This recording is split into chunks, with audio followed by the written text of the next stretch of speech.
Selama 30 menit ke depan, seperti yang saya sampaikan tadi bahwa kita akan berbincang bersama dengan Pak Jokowi, kita akan mengulas sedikit bagaimana sisi humanisme dari beliau, dari Pak Jokowi, dan juga komentar beliau soal isu-isu yang menyerang beliau saat ini, dan juga isu-isu terkait baik itu mengenai Indonesia dan secara keseluruhannya. Sebelumnya saya ingin tahu dulu, Pak Jokowi kita tahu Pak Jokowi, mohon maaf sebelumnya, Pak Jokowi dari nol sampai sekarang itu bukan perjalanan yang mudah begitu. Pak Jokowi juga katanya dulu adalah cucu seorang tukang bambu ya Pak ya. Betul ya Pak ya, cucu seorang tukang bambu, kemudian menjadi seorang pengusaha furniture. Itu bagaimana Pak prosesnya Bapak bisa akhirnya menjadi seorang presiden seperti sekarang? Ya intinya kehidupan yang sangat sulit ya. Saya mulai baik saat saya dulu waktu kecil betul-betul ketakutan kalau saya tidak bisa sekolah, takut bener. Kemudian setelah bisa sekolah, takut lagi kalau nggak bisa kuliah karena keadaan orang tua saya. Tapi alhamdulillah kemudahan-kemudahan itu diberikan oleh Allah SWT dan saya bisa lulus. Kemudian bekerja sebentar, kira-kira 2,5 tahun di sebuah perusahaan BUMN Kertas Craft Aceh. Kemudian saya balik ke Solo memulai usaha betul-betul bukan dari nol tapi dari minus. Kalau orang banyak yang kerja mulai dari nol, saya dari minus.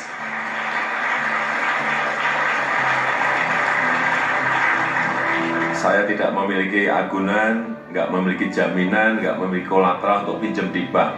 Sehingga saat itu saya memulai pinjamnya karena kepercayaan. Betul-betul saya memulai dari usaha mikro, naik menjadi usaha kecil, naik menjadi usaha menengah.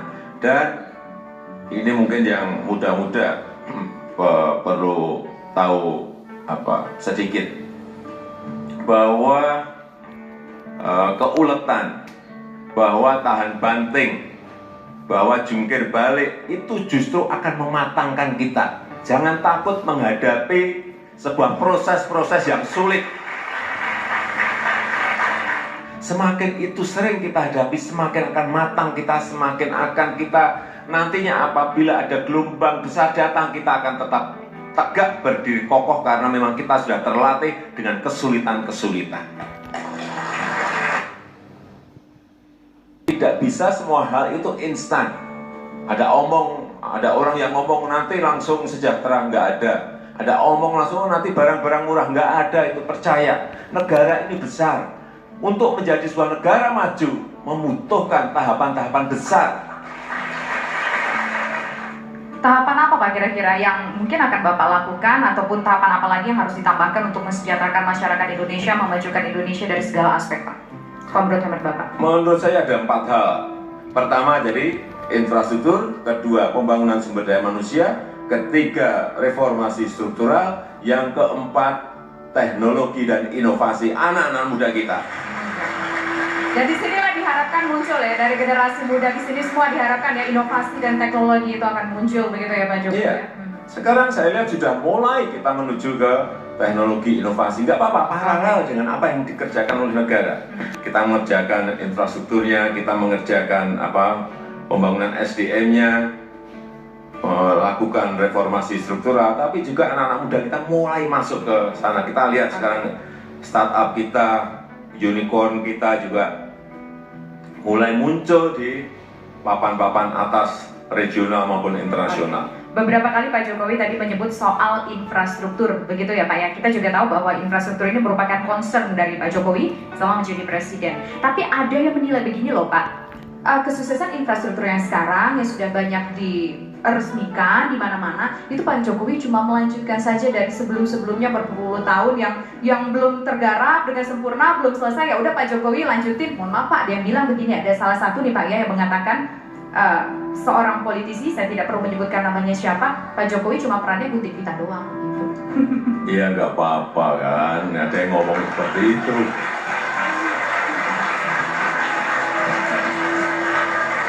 Tapi memang kita ini sebetulnya sudah lama memiliki rencana itu. Tetapi sebuah rencana kalau tidak dieksekusi dengan keputusan politik ya nggak akan jalan.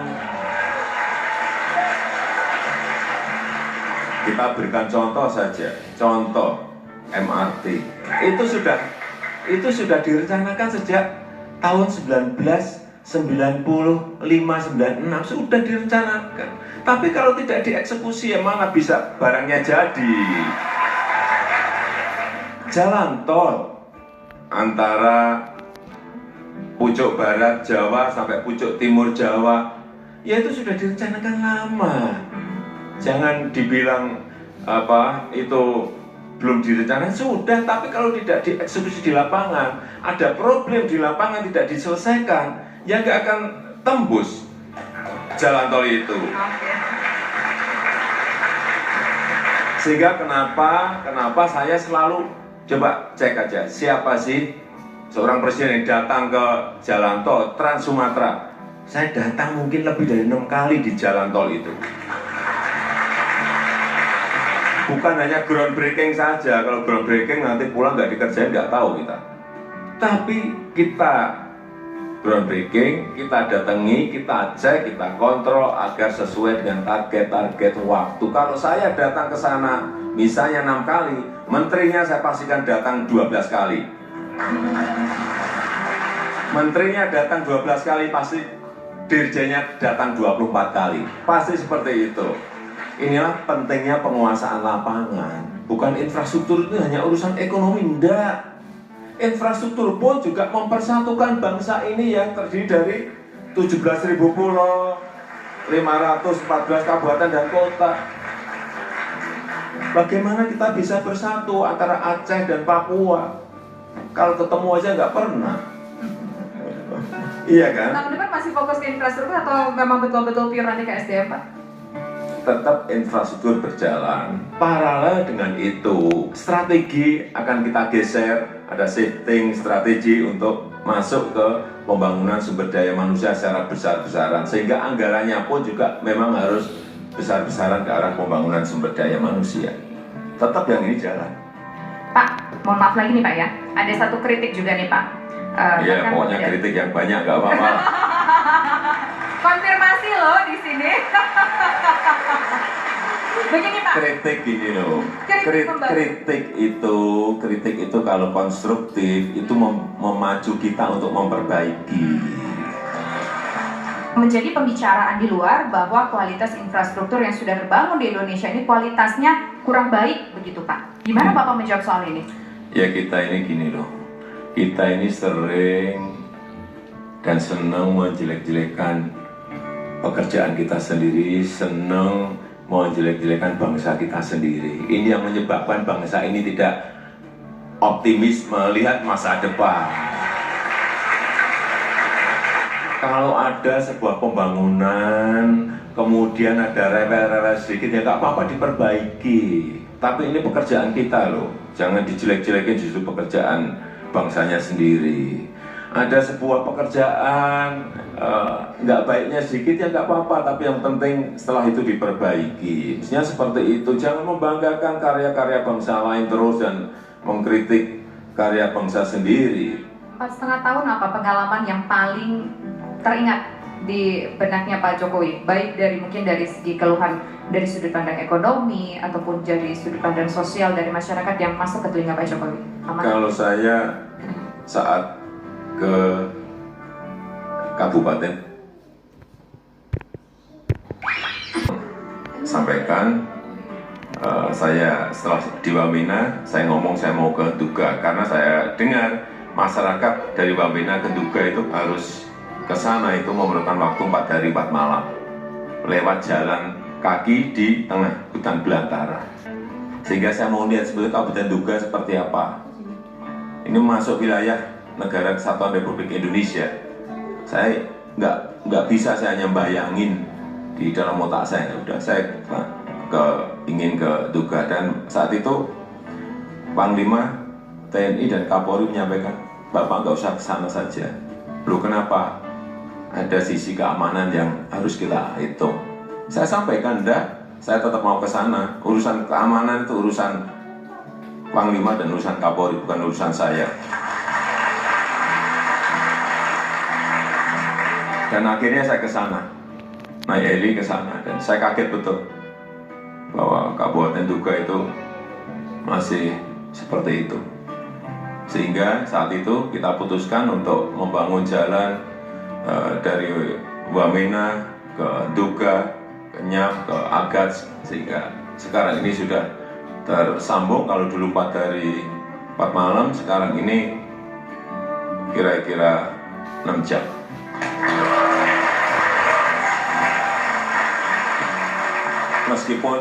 Meskipun semuanya belum diaspal, ya jangan membayangkan mengaspal kayak di Jawa. Untuk membawa aspalnya dari Jayapura menuju ke jalan itu semuanya pakai heli. Bayangkan, ngangkut stomnya aja pakai heli. Bayangkan betapa kondisinya sangat berat. Saya tahu karena saya pernah naik trail lewat jalan-jalan yang dibangun itu. Meskipun tidak sampai ke Wamenanya, mungkin seperempatnya saya jalan, tapi ya dengan jalan yang sudah dibuka itu kita mengharapkan ada keterbukaan, keterisolasian dari kabupaten-kabupaten yang ada di Papua.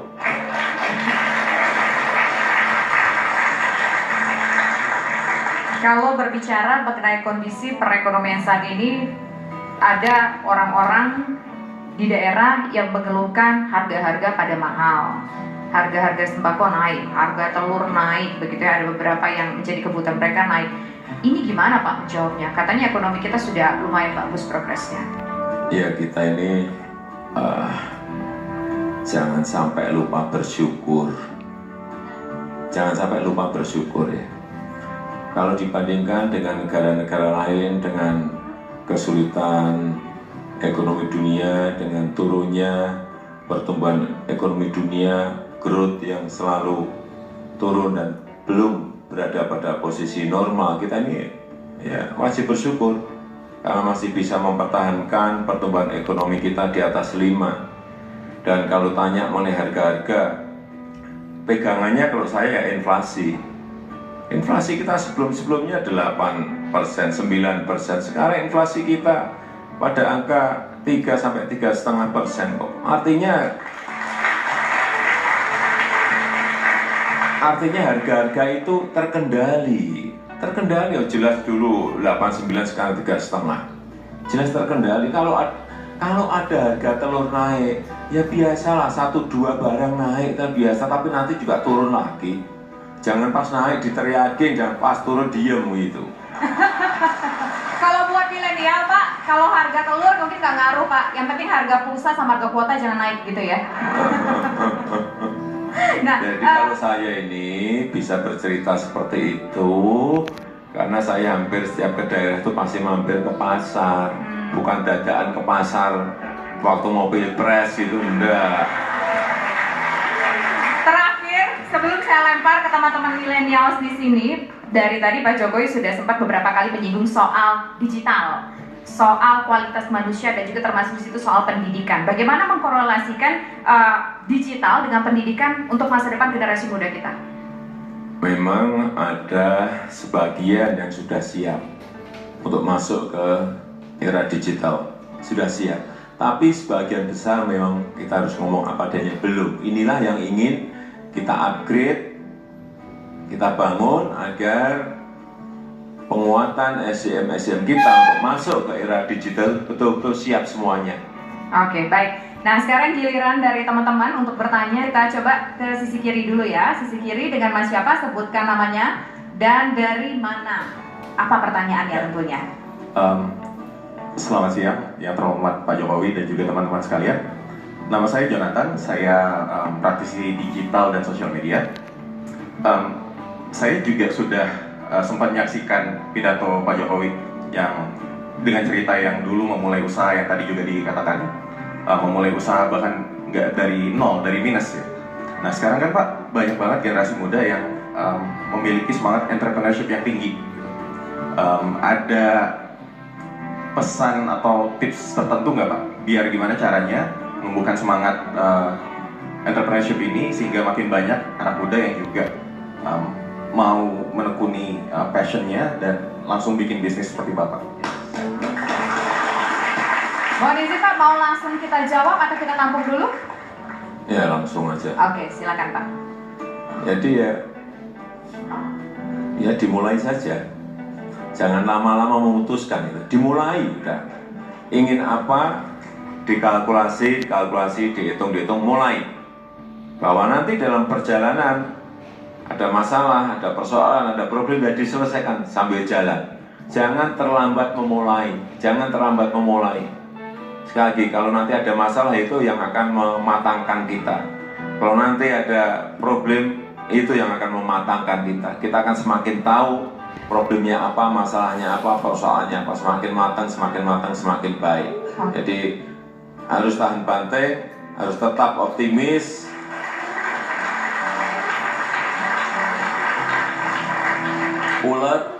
Harus ulet.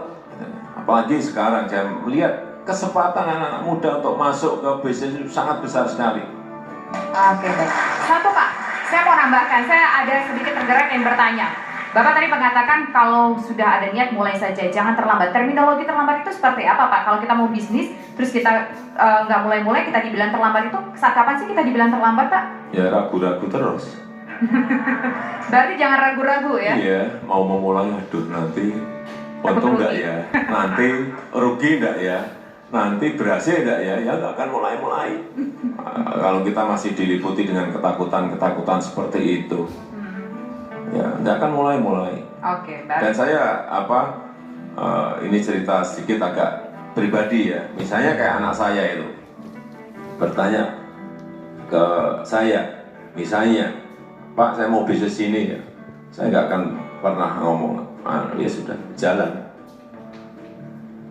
Dan yang saya senang, dia nggak berpikir gimana cari modalnya, gimana cari partnernya, tapi mulai dulu. Dan itu saya tekankan sejak kecil seperti itu. Bapak mulai. Enggak. Pertanyaan nih agak iseng nih Pak dari saya. Bapak modalin nggak waktu itu berapa Pak anak untuk berbisnis? Gimana? Bapak modalin berapa Pak waktu pertama mulai bisnis? Yang anak pertama, saya tidak modalin apa-apa, saya beri sertifikat. Nih. Buat 3D buat jadi modal. Dengan sertifikat gitu. Itu dia pergi ke bank. Dan saat itu saya acung jempol. Karena dia langsung bisa mendapatkan pinjaman 800 juta.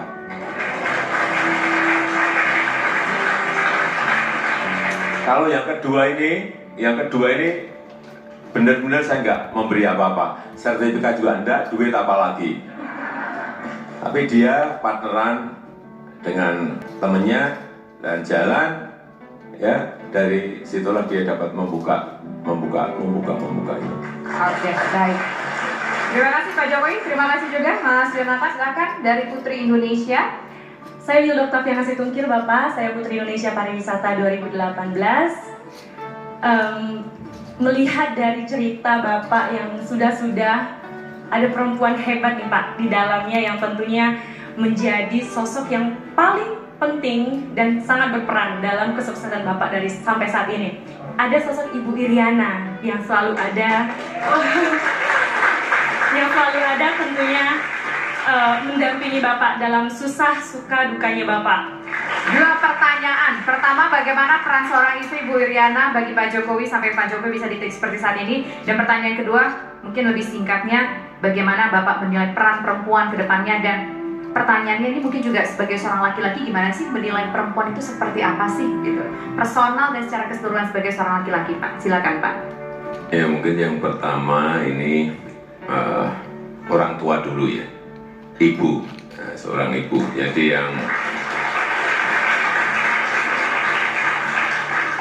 yang membesarkan saya dalam keadaan yang sangat-sangat sulit dan bisa melakukan itu.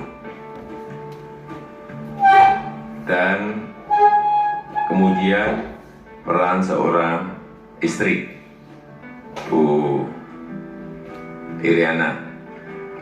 Setelah nikah, ini cerita sedikit, setelah nikah, Bu Iriana dulu langsung saya bawa ke Aceh, karena saya diterima di Aceh. Dan itu jangan dibayangkan di kota ya, jangan di kota Banda Aceh atau di kota Lok Sumai, langsung saya bawa ke yang namanya sekarang Kabupaten Bener Meriah. Itu di tengah hutan belantara.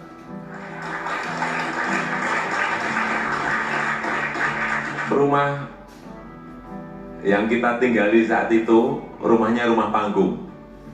Kalau malam hari mungkin bisa, karena saya belum pernah ngitung, ratusan babi hutan itu di bawah ruang setiap malam. Karena memang karena di tengah hutan. Setelah itu saya keluar, balik ke Solo memulai usaha. Nah, dalam memulai usaha itu juga sama. Nanti kapan-kapan tanyakan Bu Iriana, sering dia saya ajak tidur di, bukan pabrik ya, karena kecil sekali, di bengkel kerja gitu. Bengkel kerja kita sampai pagi hanya untuk apa? Hanya untuk nungguin, memastikan bahwa pesanan itu betul-betul bisa sampai ke konsumen kita, ke pembeli kita, dan itu harus tepat waktu, harus on time. Itu peran istri sangat penting sekali, baik waktu pas capek mijitin gitu ya.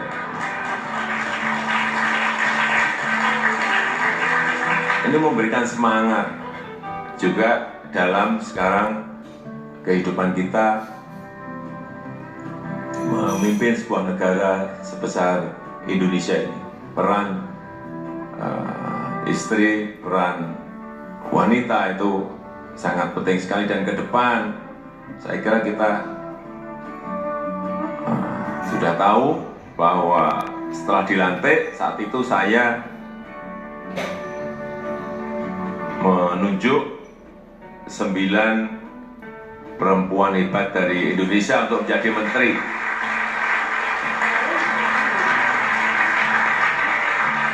Untuk jadi menteri, dan tempatnya adalah tempat-tempat strategis loh. Jangan dipikir wanita itu hanya diberi menteri untuk posisi pun. Sangat strategis. Contoh, Menteri Keuangan itu tempat yang sangat strategis. Menteri Luar Negeri itu tempat yang sangat strategis. Menteri Luar Negeri, kemudian Menteri BUMN itu tempat yang sangat strategis. Menteri Kelautan dan Perikanan itu sangat strategis. Menteri Kehutanan itu sangat strategis. Jadi, ya peran-peran seperti itu akan memperlihatkan betapa perempuan Indonesia diberikan peran itu mampu. Saya nambahin nih Pak, sekali lagi saya harus nanya pertanyaan iseng, karena saya memang pengen tahu nih sebenarnya, mungkin juga ada yang pengen tahu nih Pak saya. Setelah Pak Jokowi menjadi orang penting di negeri ini, Bu Iriana nggak cemburu nggak sih sama Bapak? Yang namanya perempuan ya sama.